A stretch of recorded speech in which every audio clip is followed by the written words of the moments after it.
매일 아침 책 읽기로 하루를 시작하는 행복 습관, 미라클 독서입니다.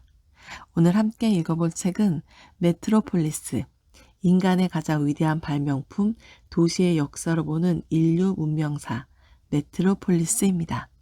벤 윌슨 지음, 박수철 옮김, 박진수 감수, 매일경제신문사에서 펴낸 책입니다. 먼저 목차 살펴볼게요.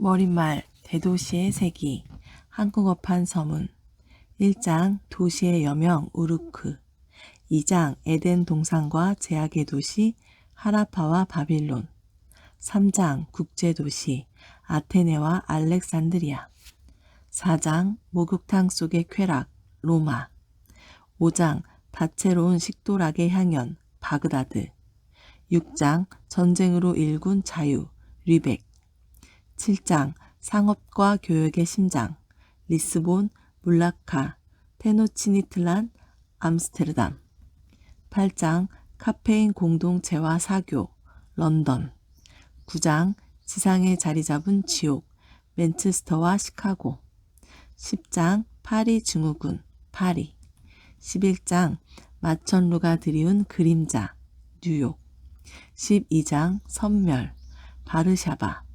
13장 교회로 범람하는 욕망 로스앤젤레스 14장 역동성으로 꿈틀대는 미래도시 라고스 감사의 말 이렇게 목차가 나와 있습니다. 머리말 대도시의 세계부터 읽어보겠습니다. 오늘 하루 세계의 도시 인구는 또 20여만 명이 늘었다. 내일도 그럴 것이고 모레도 글피도 마찬가지일 것이다. 2050년 인류의 3분의 2가 도시에 살고 있을 것이다. 지금 우리는 지난 6천년간 이어진 과정의 정점인 역사상 최대 인구이동 현상을 목도하고 있고 앞으로 21세기 말쯤이면 도시 종족으로 탈바꿈할 것이다. 인류는 어떻게 그리고 어디서 생활할 것인가?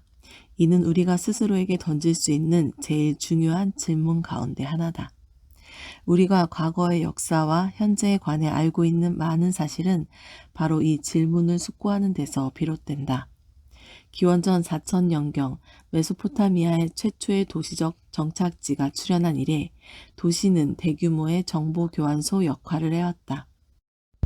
사람들이 조밀하고 비좁은 대도시에서 활발하게 교류함에 따라 역사를 움직이게 하는 동력인 각종 사상과 기법, 혁명과 혁신이 생겨났다.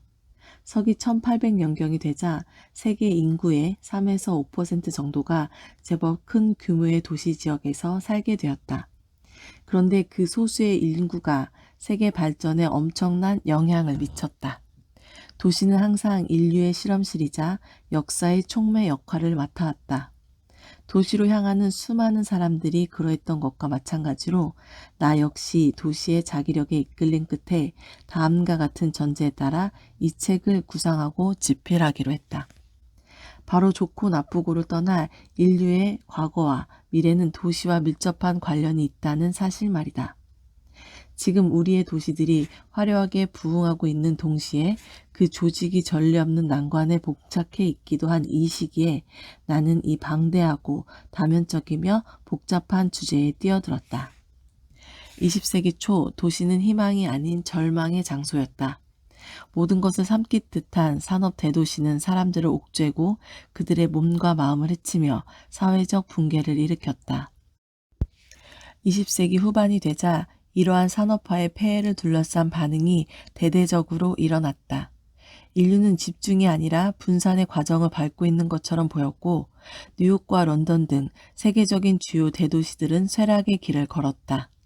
자동차, 전화, 값싼 항공료, 세계 곳곳에서 거침없이 유통되는 자본, 그리고 근래에 이르러서는 인터넷 덕분에 사람들의 활동 반경이 넓어졌고 그로 인해 기존의 갑갑하고 밀집된 도심은 제 모습을 되찾아갔다. 무한한 가상의 사회관계망을 확보한 사람들에게는 굳이 도시의 전통적인 사회관계망이 필요하지 않게 되었다. 증가하는 범죄와 물리적 황폐화로 고통받고 있던 도심의 상업지구는 교회의 사무단지, 대학교 교정, 홈오피스, 시외의 상점가의 자리를 빼앗기고 있는 듯 했다. 하지만 20세기의 마지막 몇 년과 21세기 초반의 10수년을 거치는 동안 그런 예측은 빗나가고 말았다. 특히 중국에서는 30년 동안 4억 4천만 명의 농촌 인구가 도시로 이주하고 마천루가 우후죽순처럼 솟구친 데 힘입어 유서 깊은 도시들이 잇따라 되살아났고 몇몇 도시들이 새로 등장했다. 세계 곳곳에서 도시들이 경제적 중심으로서의 지위를 되찾았다. 지식 경제와 초고속 통신은 분산을 촉진하기보다 대기업, 소기업, 신생 벤처기업, 창의적 자유계약 노동자 등이 벌집 속의 벌처럼 도시에 가득 몰려들도록 손짓한다. 전문가들이 한 곳에 모이며 기술적, 예술적, 금융적 혁신이 일어난다. 인간은 서로 지식을 공유할 때 대면적 환경에서 특히 정보의 흐름을 촉진하는 장소에서 협력하고 경쟁할 때 번창한다. 한때 도시들이 커다란 생산 공장을 유치하거나 국제무역에서 시장 점유율을 확보하려고 애썼다면 오늘날의 도시들은 고급 두뇌를 두고 경쟁한다. 후기 산업사회에 접어들면서 도시는 밀도가 높아질 때 누릴 수 있는 혜택, 그리고 인적 자본에 대한 의존성이 커졌다. 그로 인해 현대의 대도시들이 탈바꿈하고 있다. 세계 각국의 부러움을 사는 중국이 도시 주도적 성장을 하는 데에서 알 수 있듯이 번영을 구가하는 도시는 국가 경쟁 전체를 바꾸어 놓는다. 한 지역의 인구 밀도가 2배 증가할 때마다 그 지역의 생산성은 2에서 5% 향상된다. 도시 안에 가득한 에너지 덕분에 경쟁력과 창업가 정신이 고양된다. 그런 힘은 밀도뿐 아니라 규모에 의해서도 확장된다. 지난 30년 동안 지구를 엄습한 주요 변화 중 하나는 세계의 주요 대도시들이 해당 국가에서 차지하는 비중이 너무 커졌다는 충격적인 사실이다. 오늘날 세계 경제는 몇몇 도시와 도시권에 치우쳐져 있다. 2025년이면 총 6억 명의 인구를 지닌 440개의 도시들이 전 세계 국내 총생산의 절반을 차지하게 될 것이다. 현재 상파울루, 라고스, 모스크바, 요하네스버그 같은 신흥 시장의 도시들은 각각 자국 국부의 3분의 1에서 2분의 1까지를 책임지고 있다. 나이지리아 인구의 10%를 차지하는 라고스에서는 나이지리아의 산업 및 상업 활동의 60%가 이루어진다. 만에 하나 독립을 선언해 도시국가가 되면 라고스는 아프리카에서 5번째로 부유한 나라가 될 것이다. 중국의 경우 불과 3개의 거대 도시 권역이 국가 경제 총 산출의 40%를 담당한다. 이것은 새로운 현상이 아니다. 사실 우리는 역사적으로 흔히 일어났던 상황, 즉 인류사에서 흔히 보아왔던 대도시가 지닌 지대하게 큰 역할을 다시 목도하고 있을 뿐이다. 고대 메소포타미아나 콜럼버스가 도착하기 이전의 중앙아메리카 혹은 그리스 도시국가들의 발흥기나 중세 도시국가의 전성기에 선택된 일군의 대도시들이 무역을 독점했고 민족 국가들과 경쟁에서도 승리했다. 역사를 통틀어 주요 도시들이 해당 국가에서 차지하는 비중이 지나치게 늘어나는 현상이 주는 영향은 경제적 측면에 그치지 않았다. 과도하게 번창하는 주요 도시들은 비교적 불리한 위치의 다른 도회지와 지역으로부터 인재와 부를 빨아들인다. 문화도 지배한다. 이러한 주요 도시들은 역사적 도시들과 마찬가지로 타의 추종을 불허하는 다양성을 그 어느 때보다 뚜렷하게 드러낸다. 오늘날 가장 막강한 몇몇 대도시들의 경우 전체 인구 중 외국 태생의 주민들이 차지하는 비율이 35에서 50% 정도 된다. 해당 국가의 나머지 지역들에 비해 더 젊고 교육 수준이 높을 뿐 아니라 더 부유하다. 다문화적인 성격이 짙은 세계적 도시들은 자국의 다른 지역들보다 오히려 외국의 세계적 도시들과 공통점을 더 많이 갖는다. 오늘날의 여러 현대사회에서 가장 심각한 분열은 세대나 인종, 계급, 도농 간에 일어나는 것이 아니라 대도시와 나머지 지역, 즉 세계화된 지식경제에서 뒤처진 촌락, 교회, 소도시들 간에 일어난다. 대도시적이라는 단어에는 매력과 기회라는 의미가 담겨 있다. 아울러 이 단어는 점점 더 거센 지탄의 대상으로 전락하는 정치적, 문화적, 사회적 엘리트주의의 약칭과 다름없는 것으로 통하기도 한다. 물론 큰 도시에 대한 혐오는 새로운 현상이 아니다. 역사적으로 우리는 대도시가 인간의 도덕과 정신건강에 미치는 악영향을 오랫동안 염려해왔다. 2019년과 2020년 사이 코로나19가 충격적인 속도로 전 세계를 강타한 사태는 21세기의 도시가 거둔 승리에 대한 일종의 역설적 찬사였다. 코로나 바이러스는 도시 안과 도시 사이의 복잡한 사회관계망을 통해 퍼졌다. 그런 사회관계망을 지닌 도시는 우리에게 번영과 위험을 동시에 초래한다. 파리나 뉴욕 같은 도시를 떠나 안전해 보이는 시골로 향한 도시 사람들은 종종 적대적인 눈초리에 시달렸다.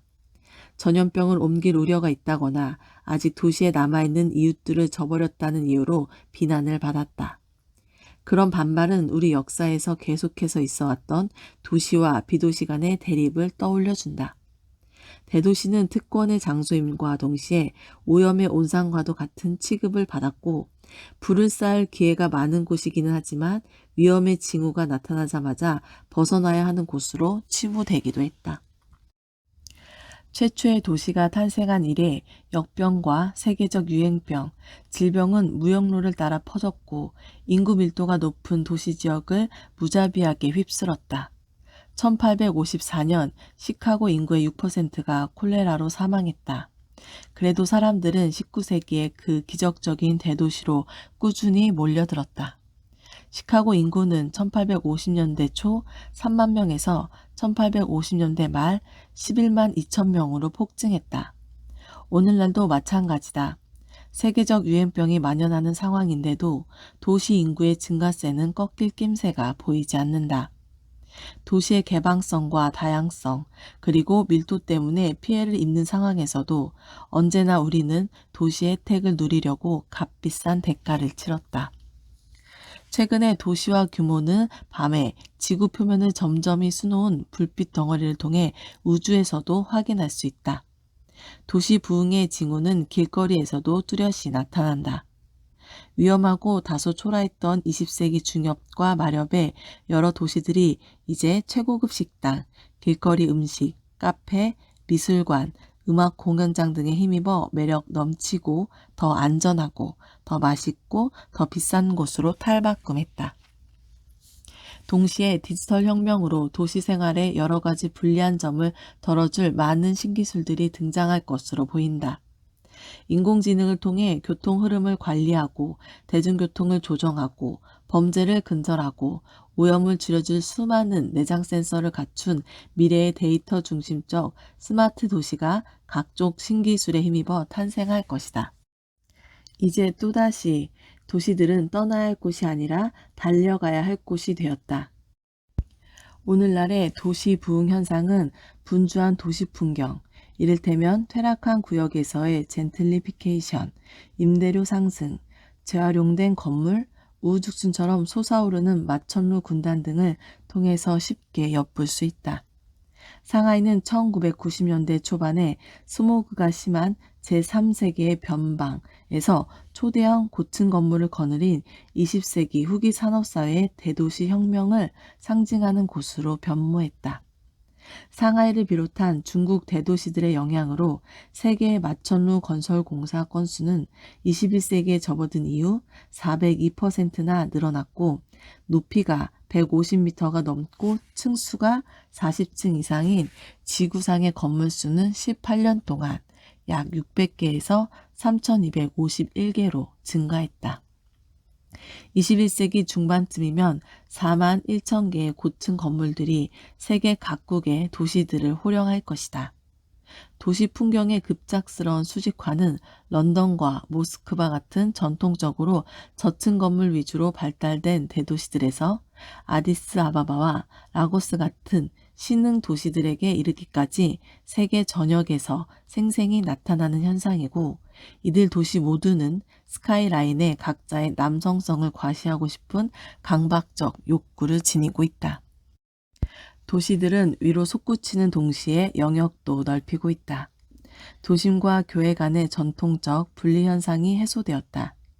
1980년대 이래 여러 교회는 일자리, 민족적 다양성, 거리 생활, 범죄 확산, 마약 중독 따위의 요소들을 통해 즉 도심의 여러 미덕과 악덕을 계승하는 데 힘입어 획일적이고 상투적이며 단조로운 장소에서 벗어나 한층 더 도시적인 모습을 꾸준히 갖춰왔다. 교회의 주택단지에 둘러싸인 기존의 촘촘한 도시가 굴레를 벗고 급속도로 영역을 넓혔다. 그 결과가 바로 지역 전체를 아우르는 대도시들이다. 경제적 관점에서 지금 런던과 잉글랜드는 남동부의 상당수 지역 간의 분리현상을 찾아보기는 어렵다. 미국 조지아주의 애틀란타는 면적이 약 5,180제곱킬로미터이다. 세계에서 가장 큰 초거대 도시인 도쿄에서만 13,572제곱킬로미터 넓이의 땅에 4천만 명이 살고 있다. 하지만 그 거대한 도시도 중국의 거대 계획지역, 즉 베이징과 허베이와 텐진을 아우르고 총 21만 7,560제곱킬로미터의 면적과 1억 3천만 명의 인구를 자랑하는 도시군인 징진지에 비할 바가 못된다. 지금 우리가 논의하는 21세기의 대도시란 도쿄 중심부나 맨하튼의 업무지구를 의미하는 것이 아니라 도시들이 다른 도시들 속으로 녹아드는 방대한 상호 연결형 지역을 가리킨다. 자칫 개성 강한 최근의 도시들을 둘러싼 희미한 미래상에 현혹되기 쉽지만 그것이 전부는 아니다.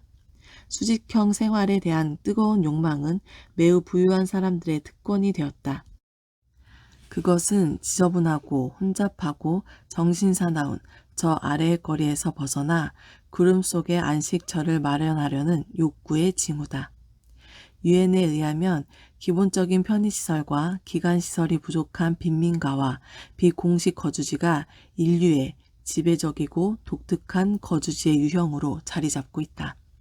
하지만 대다수 인류의 향후 생활 방식은 상하이나 서울의 번쩍거리는 중심 업무지구나 넓게 팽창한 휴스턴 혹은 애틀란타보다 자가 건축과 자기조직화가 이루어진 붐바이나 나이로비의 초고밀도 구역에서 더 쉽게 찾아볼 수 있다. 오늘날 세계적으로 약 10억 명, 즉 전체 도시 거주자 4명당 1명이 빈민가, 판자촌, 파벨라, 바리오, 타운십, 캄풍, 캄파멘토, 거제콘두, 비아 미세리아 같은 자가 건축 중심의 비계획적 도시구역에 살고 있다. 세계 노동 인구의 약 61%는 비공식 경제를 통해 생계를 유지하고 그들 중 다수가 날로 증가하는 도시 인구의 의식주를 해결해 주고 있다.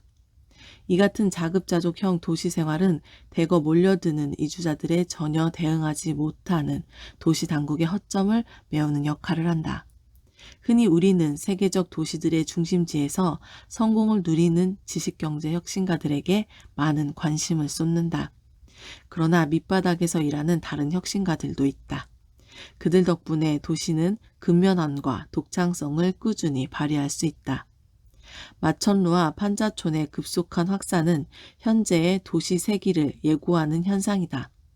가장 긴박한 분위기의 거대 도시에서 생활하는 사람들도 농촌 사람들보다 더 많이 벌고 자녀에게 더 양질의 교육을 시키고 물질적 편의를 더 많이 누린다. 리우데 자네이루의 빈민가인 파벨라로 이주한 농촌 출신 1세대 주민들의 경우 문맹률이 79%였지만 지금 그들의 손자, 손녀들은 94%가 글을 읽고 쓸 줄 안다. 사하라 사막 이남에 있는 인구 100만 명 이상인 도시들의 경우 인구가 더 적은 다른 정착지들에 비해 영아 사망률이 3분의 1 정도 낮다.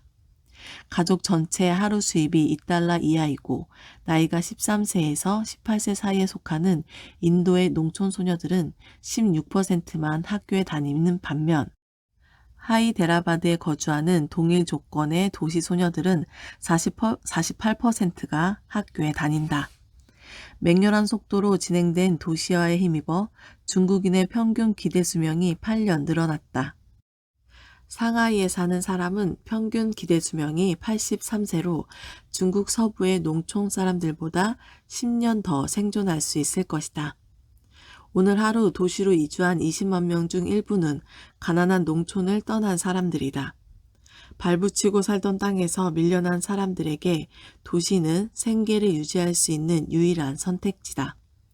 그러나 지금까지 늘 그랬듯이 도시에서는 다른 곳에서 잡을 수 없는 기회를 만날 수 있다. 도시에서는 임기응변과 강한 정신력도 필요하다. 발전 중인 도시의 지저분하고 비위생적인 빈민가는 세계에서 창업가 정신이 가장 활발한 곳에 속한다. 동시에 빈민가에서는 거대 도시에서의 생활에 따른 충격과 긴장을 덜어주는 정교한 상호 지원망이 조성된다. 아시아 최대의 빈민가 중 하나인 붐바이의 다라비 지역은 면적이 2.1제곱킬로미터에 불과하지만 무려 100만 명 가까이 살고 있다. 약 1만 5천 개의 단칸방 작업장과 수천 개의 소상공업체가 형성하는 내부 경제는 그 규모가 연간 10억 달러에 이른다. 다라비 주민들 중에는 2천만 명 넘는 붐바이 시민들이 버린 엄청난 양의 쓰레기를 재활용하는 일에 종사하는 사람들이 많다.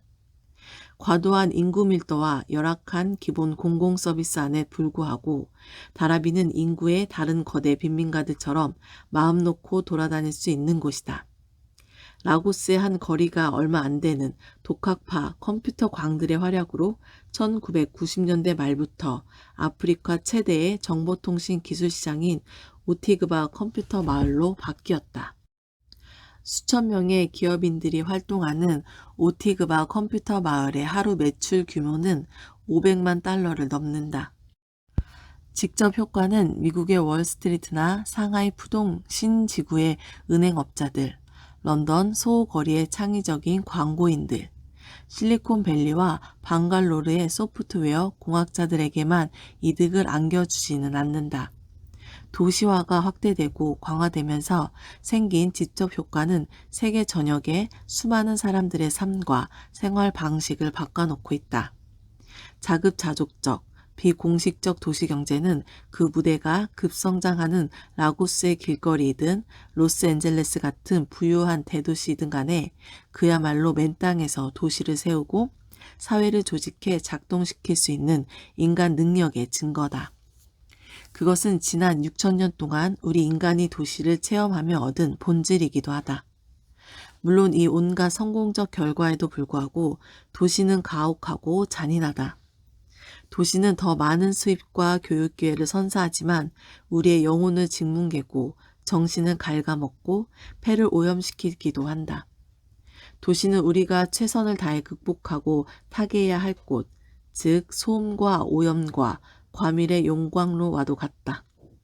미로처럼 굽이치는 골목, 복잡 다단한 활동과 상호작용, 지속적인 생존투쟁, 심각한 인구 집중, 난장판과 자발적 질서 따위의 다채로운 요소를 간직한 다라비 같은 곳은 유구한 역사를 자랑하는 우리의 도시 생활, 예를 들면 메소소타미아 도시의 미로처럼 구불구불한 골목, 고대 아테네인들의 불길한 불정부 상태, 중세 유럽 성곽 도시의 혼잡하고 모든 것이 뒤범벅인 상태, 19세기 산업도시 시카고의 빈민가를 연상시킨다. 도시생활이라고 하면 왠지 주눅이 든다. 도시생활의 에너지, 쉼없는 변화, 그리고 크고 작은 갖가지 불편함 때문에 한계로 내몰린다. 역사를 통틀어 도시는 기본적으로 우리의 본성이나 기질에 상반되는 곳으로 악덕을 부추기고 질병을 키우고 사회적 병리 현상을 유발하는 장소로 지목되었다. 바빌론 신화는 아득한 옛날부터 지금까지 반향을 일으킨다. 그동안 도시는 빛나는 성공의 역사를 써왔지만 우리를 파멸로 몰아넣을 수도 있다. 대도시에는 감탄스러운 점이 있지만 그만큼 무시무시한 점도 많다. 그래서 이 적대적인 환경인 도시를 받아들이고 용도에 맞게 다듬어가는 방법만큼이나 우리에게 매력적인 것은 없다. 이 책에서 내가 바라보는 도시는 권력과 유익의 장소임과 동시에 거주자들의 삶에 지대한 영향을 미치는 터전이기도 하다. 메트로폴리스는 웅장한 건물이나 도시계획에 관한 책이 아니다. 이 책의 주제는 도시에 거주하는 사람들, 그리고 도시 사람들이 도시 생활의 압력에 대처하고 그것을 극복하기 위해 발견한 방법에 대한 것이다. 건축이 중요하지 않다는 말이 아니다. 다만 건축 환경과 인간 간의 상호작용이 바로 도시 생활의 핵심이자 이 책의 핵심적 내용이라는 말이다. 비유하자면 나는 유기체의 외형이나 주요 장기보다 유기체의 결합 조직에 더 관심이 많다. 도시가 인류사의 여러 층위 위에 그리고 거의 무한할 정도로 끊임없이 뒤엉키는 방식으로 인간의 생활과 경험 속에 들어선다는 사실을 고려할 때 도시는 우리가 가늠하기 어려운 만큼이나 매혹적인 대상이다. 고유의 아름다움과 추함, 즐거움과 비참함, 지나칠 정도로 당혹스러운 복잡성과 모순을 감안하면 도시는 인간 조건의 생생한 현장이자 사랑하는 만큼 증오하게 되는 대상이다. 도시는 쉼 없는 변화와 적응의 과정을 겪는 휘발성 지대다. 물론 도시는 웅장한 건물들과 특징적인 대형 건물들을 무기로 불안정성을 은닉하지만 그 영속성의 상징물 주변에서는 무자비한 변화의 물결이 휘몰아친다. 강력한 소용돌이에 따른 지속적 파괴와 재건으로 인해 도시는 매력적인 동시에 실체를 파악하기가 너무 어렵다. 그리하여 나는 이 책에서 시종일관 정지한 상태가 아닌 움직이는 상태의 도시를 다루고자 했다. 이 책을 쓰기 위한 사전 연구 단계에서 무척 대조적인 모습을 지닌 뭄바이와 싱가폴, 상하이와 멕시코시티, 라고스와 로스앤젤레스 등을 비롯해 유럽, 아메리카, 아프리카, 아시아 등지의 여러 도시를 방문했다. 이를 바탕으로 처음부터 끝까지 연대기적인 서술을 고수하면서도 특정 시기에 관한 이야기뿐 아니라 일반적인 도시 조건에 관한 이야기를 들려줄 수 있는 일련의 도시들을 선택했다. 이들 도시 중에는 아테네, 런던, 뉴욕같이 선택할 만한 대상으로 보이는 도시도 있고 우르크, 하라파, 리벡, 물라카 등 그리 익숙하지 않은 도시도 있다. 한편 도시의 역사를 탐구하기 위해 나는 각종 시장, 수영장, 경기장, 공원, 길거리 음식 판매대, 커피숍, 카페, 상점, 쇼핑센터, 백화점 따위에서 소재를 찾아다녔다. 아울러 도시에서의 살아있는 경험과 생생한 일상생활을 파악하기 위해 공식 기록뿐 아니라 그림, 소설, 영화, 노래 따위도 조사했다. 도시의 총체성을 이해하기 위해서는 바라보기, 냄새 맡기, 만지기, 걷기, 읽기, 상상하기와 같은 감각을 통해 도시를 경험해야 한다. 역사상 오랫동안 도시 생활은 먹기와 마시기, 성과 쇼핑, 잡담과 놀이 같은 감각적 요소를 중심으로 전개되어 왔기 때문이다. 그리하여 도시 생활이라는 극장을 만들어내는 그 모든 요소들을 이 책의 핵심적 내용으로 다루었다. 도시들은 대체로 번창하고 있다. 도시에서는 권력과 부와 안전을 누리는 만큼 즐거움과 흥분, 매력도 느낄 수 있기 때문이다. 앞으로 이 책을 통해 확인할 수 있겠지만 6,000년 넘는 세월 내내 인류는 격동하는 도시의 소용돌이에서 살아가는 방식을 실험해왔다. 우리는 도시에서 생활하는 데 능숙하고 도시는 전쟁과 재난에 맞설 줄 아는 끈질긴 창조물이다. 동시에 우리는 도시를 건설하는 데 무척 서툴다. 진보라는 이름 아래 우리는 사람들을 해방하기보다 구속하는 장소, 그리고 삶의 수준을 높이기보다 떨어뜨리는 장소를 계획하고 건설했다. 완벽하고 과학적으로 계획된 대도시라는 꿈을 쫓는 전문가들 때문에 불필요한 비극이 초래되기도 했다. 흔히 계획은 위생 처리된 환경, 즉 도시 환경의 가치를 부여하는 에너지가 사라진 환경을 초래하기도 한다. 큰 도시들이 늘어났을 뿐 아니라 인간의 많은 거주 지역들이 도시로 탈바꿈하는 이 시대에 도시에서 우리가 어떤 식으로 살아야 하는가라는 질문은 더없이 시급한 것이다. 각 시대와 문화에서 이뤄진 방대한 양의 도시 체험을 이해해야만 비로소 우리는 제3천년기의 가장 큰 도전 과제 중 하나를 다룰 수 있다. 도시는 결코 완벽한 적이 없었다. 그리고 우리는 완벽한 도시를 만들 수도 없다.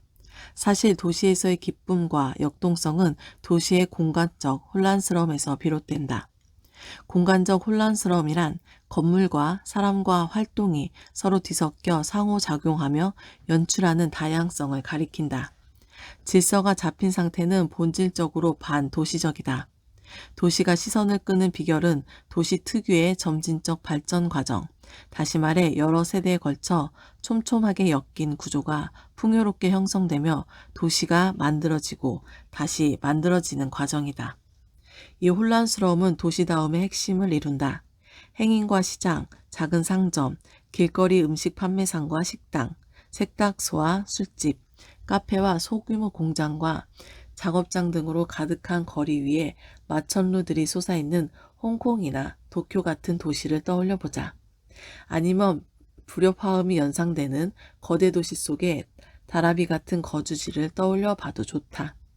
다라비는 지속적이고 열성적인 길거리 차원의 활동이 일어나는 현장이자 가까운 거리 안에서 모든 기본적 수요를 충족시킬 수 있는 곳이다. 미국계 캐나다인 작가 제인 제이콥스가 1960년대 주장했듯이 한 도시의 밀도와 그곳의 거리 생활을 통해 도시성이 만들어진다. 걸어 다닐 만한 인근 동네들은 도시 거주의 핵심 요소 중 하나다. 소매점, 소규모 공장, 주택가, 사무실 등이 엄격히 분리되어 있는 세계 곳곳의 현대 도시들을 떠올려 보자. 그렇게 역할을 기준으로 구역을 나누는 방식은 도시를 위생적으로 만들어주는 효과를 낳아 도시는 깔끔하고 깨끗해지지만 특유의 에너지가 사라진다.